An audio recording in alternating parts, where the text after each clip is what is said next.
બધાને। તો જો આપણે આવ્યા છે દવા છાંટવા।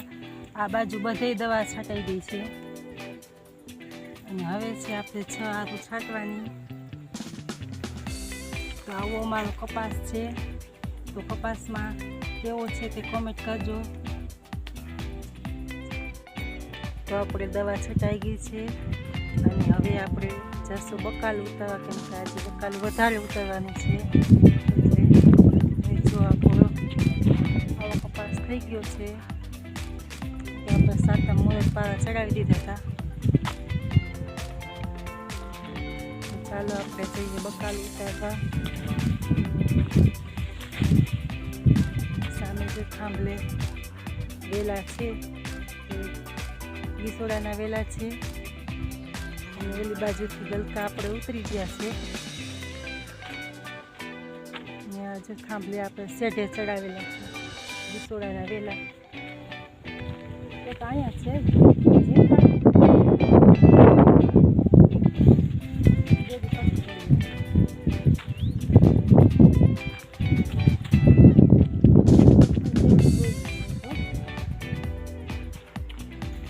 જો આવા છે સોડા વેલા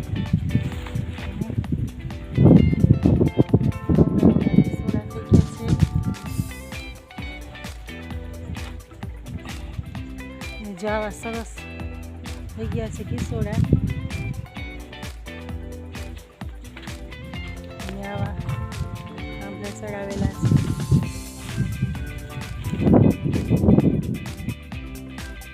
તો જો આપણે બકાલ ઉતરી ગયું છે અને હવે ઉતારશે બીજી વાડીએ જશે, ત્યાં ભીંડો અને ત્યાં પણ ગીસોડા ઉતરશે।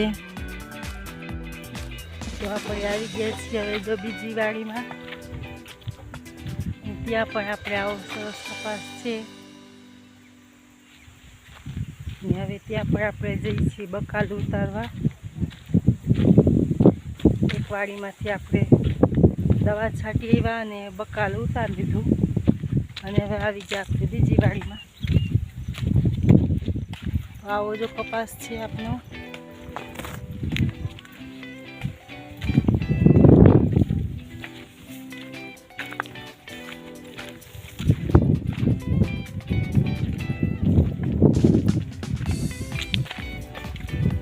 તો જો આવડો ભીંડો છે આપણે જોઈ શકો છો। પહેલાં આપણે ઓલી બાજુથી બકાલું ઉતારતા આવીએ એટલે પછી સીધું પાછું શેઢે નીકળી જવાય।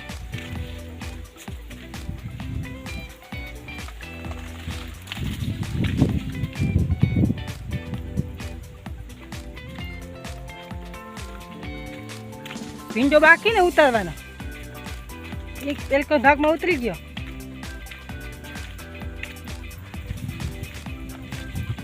તો જો આ શેઢાની યારમાં આપણે બકાલો વાવ્યું હતું, તો એ ભીંડો હવે મંડી તોડવા અને અડધો તો આપણે તોડી લીધો છે।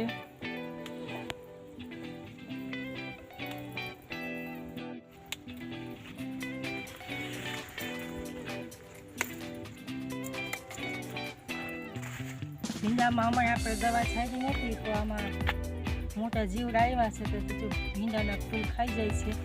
તો આપણે આજે પાછી દવા છાંટી દઈ અને દવા છાંટીને 5 દિવસ થયા। તો આપણે બકાલ ઉતારી લીધું છે અને આટલો ભીંડો ઉતાર્યો છે ને આટલા ગીસોડા ને ગલકા ઉતાર્યા છે ને એક ઉતાર્યું છે ચીભડું। તો વિડીયો પસંદ આવ્યો હોય તો લાઈક કરો, શેર કરો અને સબસ્ક્રાઈબ કરો અને મળશું પાછા નવા વિડીયોમાં। ત્યાં સુધી જય શ્રી કૃષ્ણ બધાને।